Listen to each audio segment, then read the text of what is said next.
Donde habíamos extinguido al yaguareté, hoy lo estamos trayendo de vuelta. Y ya son más de 20 los felinos que regresaron a su hogar en Corrientes. Donde hubo guacamayos rojos, hoy están volviendo a verse sus colores y a escucharse sus inconfundibles cantos. Donde hubo vertientes y humedales, coipos y gallinetas, hoy la Patagonia está recuperando esos hábitats y animales icónicos. Mediante el rewilding, estamos ayudando a los ecosistemas a recuperar sus actores y sus interacciones, y así revertir las graves crisis ambientales que extinguen a 200 especies de plantas y animales cada día, y que han puesto a más de 1 millón de especies en peligro de desaparecer para siempre. El rewilding es una estrategia de conservación que se implementa en todo el mundo. Le invitamos a conocer lo que se está haciendo en Argentina.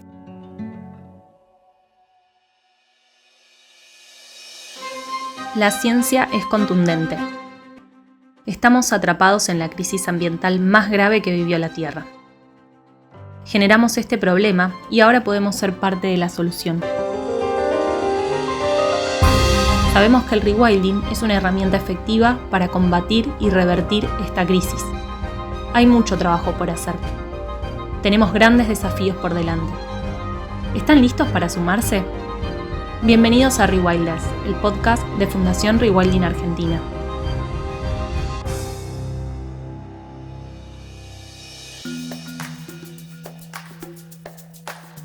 Hoy nos acompaña Sebastián Di Martino. Sebastián es biólogo y es magíster en espacios naturales protegidos. También es un gran admirador de los resultados de rewilding en el mundo y está convencido de que esta estrategia de conservación tiene un enorme potencial para aplicarse en Argentina para restaurar los ambientes naturales, en su mayoría defaunados.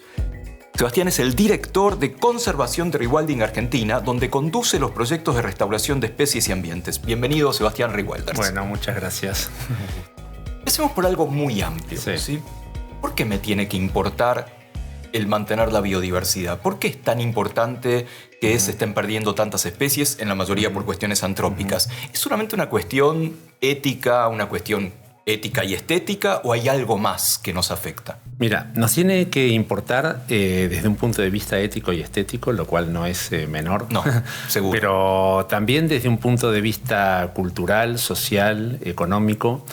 Yo creo que de todas las crisis ambientales que nosotros estamos sufriendo hoy, enfrentando, la pérdida de biodiversidad es la madre de las crisis, ¿no? En principio por su irreversibilidad.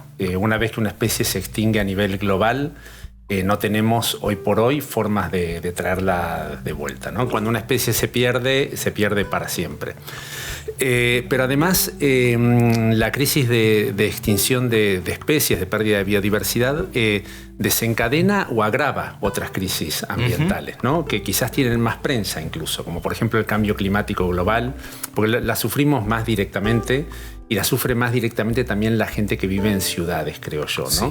Entonces, el cambio climático global, sin ningún lugar a dudas, está vinculado a la degradación de ambientes por pérdida de especies. Muchas crisis sanitarias es también.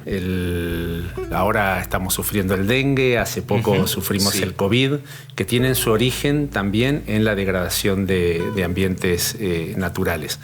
Entonces, sí, nosotros desde Rewilding Argentina creemos, o sea, nos interesa particularmente esa crisis ambiental y nuestro trabajo está en buena medida en tratar de ver si podemos parar o incluso revertir, ¿no? Porque hay lo que decíamos recién, cuando una especie se extingue globalmente, hoy por hoy no tenemos forma de traerla de vuelta, pero cuando se extingue regionalmente, sí. Y después incluso, que también da para discutir largo y tendido, a veces no se puede traer de vuelta a la especie, pero se puede traer de vuelta el rol ecológico que tuvo con especies en el ecosistema, con especies similares. ¿Cuán grave es la pérdida de biodiversidad? Porque yo he escuchado cosas espeluznantes, cientos de especies por día, por semana. ¿Es así realmente? Sí, hay estimaciones, ¿no? Obviamente no es que hay un número, pero sí, son cientos de especies por semana. Se estima que hay 1 millón de especies en peligro de extinción, sí, con altas chances de desaparecer. muchas de las especies a veces no nos enteramos que desaparecen porque simplemente no las conocemos. Claro. Exactamente. Hace poco se hicieron unos gráficos que también para mí son muy ilustrativos de cuál es la biomasa, o sea, el peso, ¿no? de mamíferos en la Tierra. Y el 34% somos las personas, el 62% somos el ganado que consumimos y el 4% son los animales silvestres, desde ratones hasta elefantes, ¿no? Entonces es no solo que estamos extinguiendo las especies, sino que eso es otra de las cosas que se ocupa el rewilding, sino que las que quedan en números tan bajos que ya no impactan en el ecosistema. Por más que estén presentes, sí, tenemos 1, 2, 3, 4 yaguaretés, pero eso no es suficiente para que esté el rol ecológico del yaguareté en el ambiente, que es lo que al final del día más nos interesa que esté presente, incluso por sobre la especie, ¿no? Entiendo. Una de las estrategias, supongo que hay varias estrategias, pero una sería justamente la noción de rewilding. Claro. ¿Me contás un poco de qué se trata? ¿Cuál es la filosofía del rewilding? Sí. El rewilding es una estrategia de restauración ecológica, ¿no? Como hay tantas. Lo que pasa es que tradicionalmente la restauración ecológica ha sido lo que los biólogos decimos más de abajo hacia arriba, ¿no? Pensando en la cadena alimentaria, ¿no? Entonces, nos hemos focalizado mucho en restaurar plantando. Es lo más común. ¿Sí? Regenerar un bosque, más raramente regenerar un pastizal, a veces regenerar praderas de algas, ¿no? O sea, ocupándonos del nivel de más abajo de la cadena trófica de los productores. Por eso es que se dice de abajo hacia arriba. Y muy poco nos hemos ocupado en restaurar de arriba hacia abajo. A veces la restauración, se plantan las especies que son típicas de un bosque degradado o desaparecido y se espera que el resto vuelva. Sí. Y a veces el resto no vuelve. O los tiempos son o los tiempos, claro, exactamente. Hay una urgencia en actuar, ¿no? Entonces, el rewilding es una estrategia de restauración ecológica que busca restaurar ecosistemas completos y funcionales, se dice completos para que estén todas las especies, ¿no? que le son propias a ese ambiente, funcionales para que estén en número suficiente para que impacten en el ecosistema a través de sus roles ecológicos. Y el rewilding le da bastante importancia a lo que los ecólogos llaman especies claves, ¿no? Que esas especies claves en general, que son especies que tienen roles ecológicos muy destacados en el ecosistema, los grandes depredadores, los grandes herbívoros o los grandes comedores de frutos, ¿no? Entonces, básicamente, para volver a tu pregunta, el rewilding es una estrategia de restauración ecológica que se ocupa sobre todo de restaurar los niveles superiores de la cadena, lo que está más arriba, ¿no? Que es algo que no se ha hecho tradicionalmente, es algo bastante nuevo.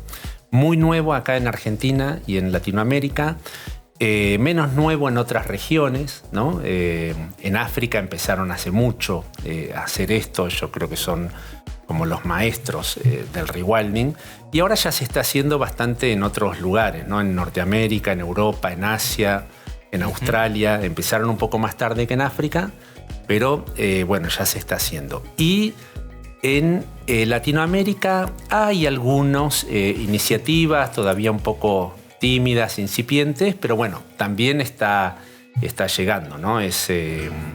Nosotros decimos que es casi como que no hay alternativa. Es como que hay que hacerlo así. En ese punto, y un poco como abogado del diablo. Dale. Gran parte de la desaparición de especies es un efecto antrópico, el que la humanidad ha hecho cosas para que desaparezcan. El rewilding también es un efecto antrópico. Entonces, vos tendrías la otra alternativa, sería dejar todo tranquilo y que con mucho tiempo pase. ¿Cómo balanceás las dos alternativas? Claro. O sea, obviamente que si tiene que ver un poco lo que decíamos recién, el tema de la urgencia, ¿no?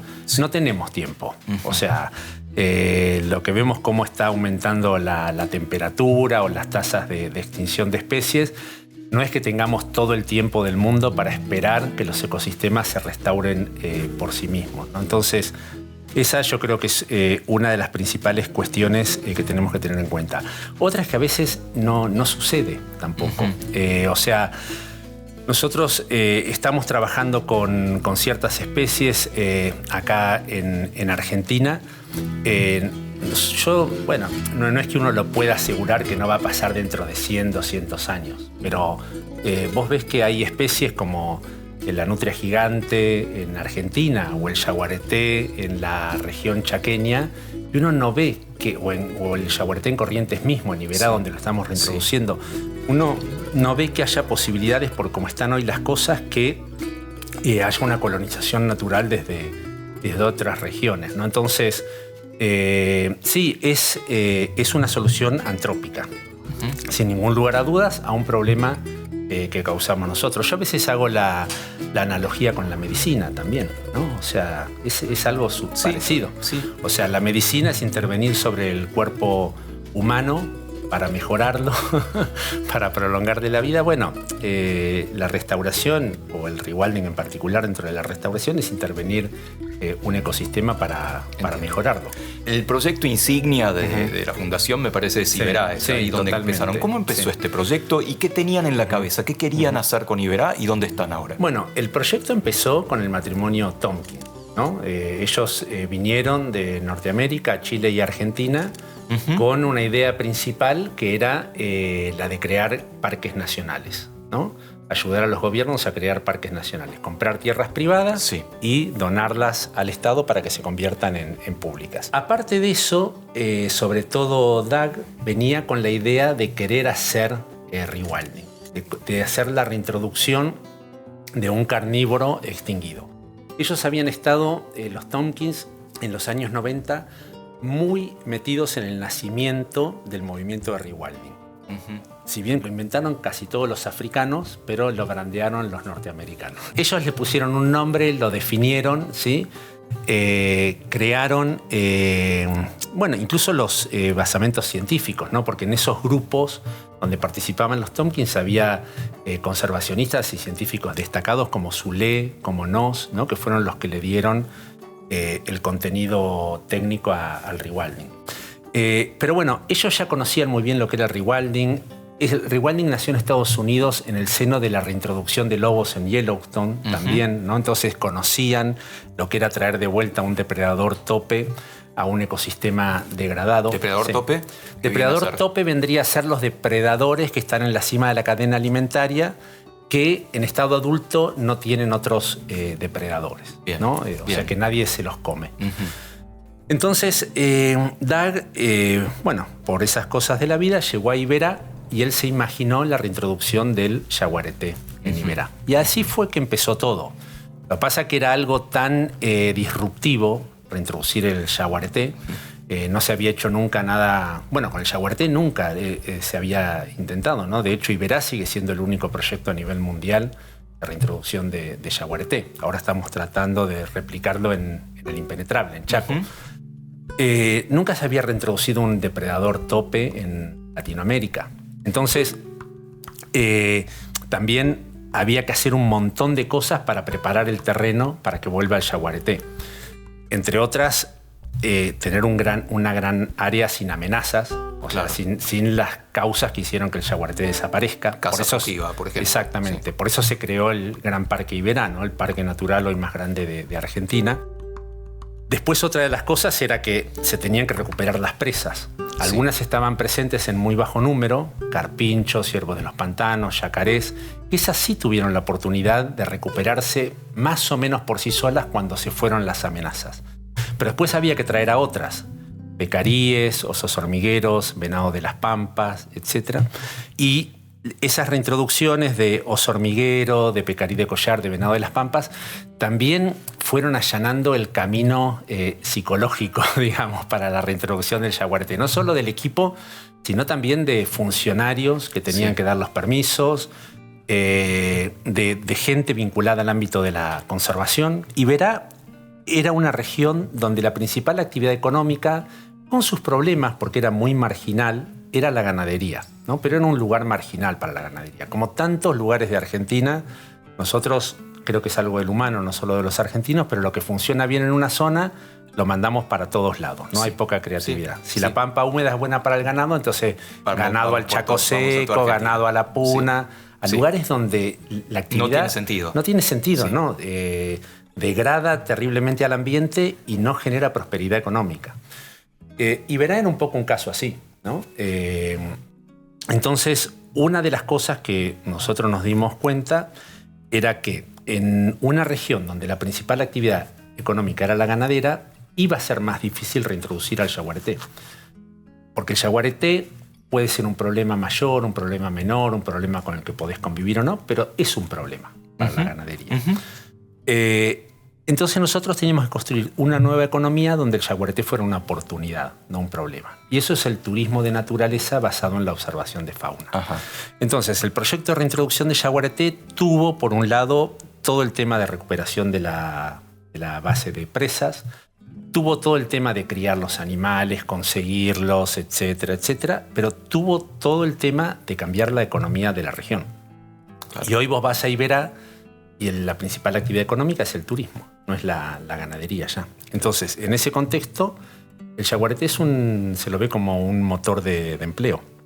Mira, es una oportunidad. Eso. Supongo, Sebastián, por lo que me contás, vos estuviste muy involucrado con el proyecto Iberá. Sí. Contame algo que te haya emocionado. No desde los inicios, ¿no? Pero algo que te haya emocionado reintroducir yaguaretés. Vos estuviste presente en esos momentos. No, ¿cómo es? Hay como muchas emociones. Hay por ahí mini emociones y alguna más grande. Pero cada vez que viene un animal que uno ingresa al proyecto, ya sea de un zoológico, de un centro de rescate o algún animal silvestre como hemos traído a Paraguay y Brasil, es una gran alegría. El momento en el que 2 reproductores que traemos copulan también. Ni te cuento cuando nacieron los primeros ejemplares, ¿no? Ahí sí que nos volvimos locos porque además estábamos hacía muchos años esperando que nazcan y no pasaban nada. Y después la emoción mayor, por lo menos para mí, es cuando los liberás, ¿no? Para mí fue increíble ver yaguaretés en pastizal. Yo soy de Bahía Blanca. En Bahía Blanca hubo yaguaretés hace 100 y algo de años atrás. Y yo cuando era chico, que ya era medio loco de todo esto, me imaginaba cómo habrá sido el yaguareté en un pastizal pampeano como el de Bahía Blanca. Bueno, Iberá no es un pastizal pampeano, es un pastizal subtropical. Pero para mí ver la primera huella de un yaguareté libre en Iberá en el medio del pastizal y después ver una hembra con cachorros... Vayamos a la fundación un poco. Hay algo que ustedes llaman las metas 30x30. Sí. Y el rewilding tiene que ver con esto. ¿Me contás un poco de qué se trata? Las metas 30x30 son metas globales, ¿no? Que básicamente el 30x30 empezó diciendo, bueno, para hacer frente a todas estas crisis ambientales que nos atraviesan a todas las sociedades del mundo... una de las soluciones era tratar de llegar al año 2030 con el 30% de la superficie de la tierra protegida. Por eso es 30x30. El 30% para el 2030. Es una meta ambiciosa. Nosotros creemos que bastante insuficiente igual, por más que sea ambiciosa. ¿Incluye a los mares? Incluye a los mares, sí. Estas metas empezaron hace un tiempo atrás que se decía con las metas de Aichi. Se llaman con el nombre de la ciudad donde se firmó el compromiso, ¿no? Sí. Las primeras se firmaron en Aichi, en Japón, que era el 17% para los ecosistemas terrestres y creo que era el 6% o el 10% para los marinos, no me acuerdo bien. Bueno, se llegó al 2020 y las metas de Aichi no se cumplieron ni ahí. No está mal igual que se pongan estas metas, porque tampoco son como horizontes hacia donde hay que caminar, deseos, ¿no? Claro, son deseos. Y bueno, eso después se corrigió y se creó esto del 30x30, ¿no? Más ambicioso todavía, tanto para tierra como para mar. Por suerte, hace poco se revisó eso y se creó otro protocolo, fue el año pasado, el de Kunming-Montreal, ¿no? Porque es una ciudad de China, bueno, y de Canadá, obviamente, Montreal, donde se firmaron estos compromisos que no solo es proteger el 30%, sino restaurar el 30%. Que para nosotros eso es fundamental también, porque proteger solo no alcanza. Hoy el nivel de degradación es tan grande que vos creas un parque, pero lo creas en un lugar degradado. O sea, tenés con el 30x30 solo para áreas protegidas, por ahí tenés cantidad, pero no tenés calidad. Entiendo. Entonces, que se haya agregado que además del 30% de creación de áreas protegidas sea el 30% de restauración, para nosotros es bueno. ¿Cómo ves el futuro del rewilding aquí en nuestro país? Yo creo que Argentina es espectacular para hacer rewilding, porque es un país grande, es un país que tiene poca población, es un país que a pesar de eso está muy desfaunado. Todos, o sea... todos los ecosistemas naturales de Argentina están degradados. Incluso lo que consideramos bien conservado. Los parques nacionales de Argentina están todos desfaunados. Se crearon ya cuando el proceso de desfaunación estaba consumado, porque el proceso de desfaunación empezó hace 300, 400 años atrás y los primeros parques los creamos hace 100. Yo creo que hay muchísimo trabajo para hacer, hay muchas posibilidades. Tenemos que empezar por las áreas protegidas, sin ningún lugar a dudas, ¿no? Es lo que primero tenemos que restaurar, los parques nacionales, los parques provinciales. También guiados por este modelo que usamos nosotros en Iberá, que es restaurar a medida que se desarrollan economías locales vinculadas a esa restauración. Sí, porque Argentina también tiene problemas ambientales, pero tiene problemas sociales y muchos, y la gente necesita trabajo. Entonces, llevar una agenda de conservación o de restauración que no esté ligada a desarrollo local, ese prácticamente... No tiene sentido. No tiene sentido. No es sustentable, ¿no? Claramente. Claro, pero en ese sentido, Iberá para nosotros es un gran ejemplo de creación de un parque, porque es el parque natural, categoría 2 de UICN más grande de Argentina, 756.000 hectáreas, es enorme.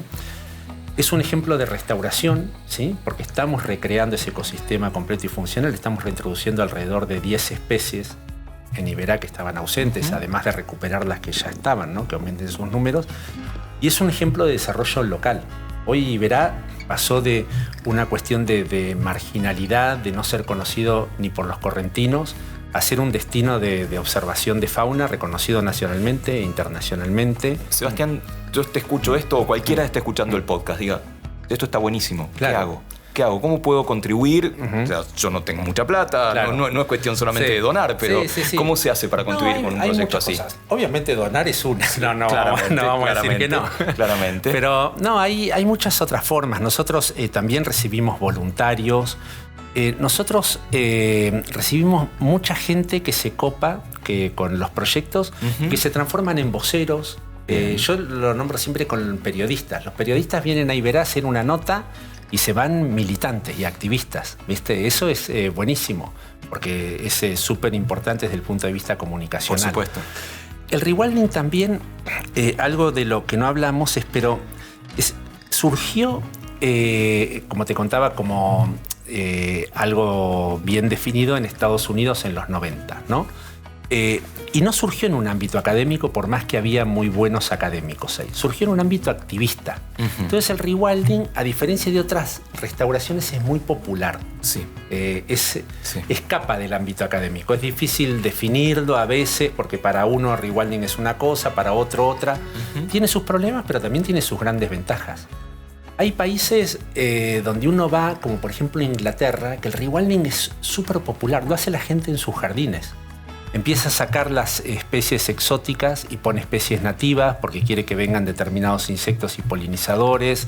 Hace un pequeño estanque para que las especies de anfibios o algunas de insectos puedan reproducirse. Entonces, en ese sentido, cualquiera puede hacer rewilding. Obviamente no va a reintroducir un depredador tope. No en tu jardín. No en tu jardín, Acá, por lo claro, menos, sí. exactamente. Pero sí se puede sin ningún lugar a dudas. Hay distintas escalas de hacer rewilding y todo el mundo puede hacerlo, desde una maceta en el balcón hasta un gran parque en Iberá.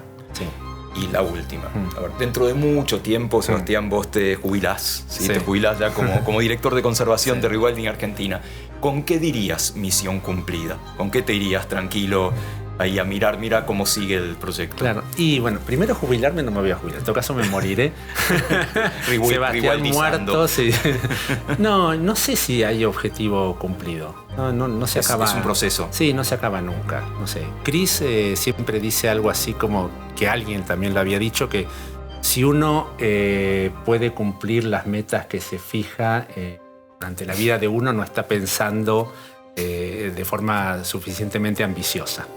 Y bueno, yo creo que es un poco así. O sea, a mí lo que me gusta también de Rewilding Argentina es ver cómo vienen las nuevas generaciones atrás, ¿no? Sí. Yo hoy tengo 55 casi, pero bueno, viene atrás una generación sin dudas de 35 a 40 y algo, de que está tomando la posta. Hay chicos que tienen a 20 y pocos, y bueno, y esos son los que seguirán, ¿no? Porque no, a nosotros no nos alcanza la vida para todo lo que queremos hacer. Pero bueno, está bien, qué sé yo. Así tiene que ser. Sí, sí. No. Muchísimas gracias, Sebastián, por participar de este podcast Rewilders de la Fundación Rewilding Argentina. Bueno, muchas gracias a vos.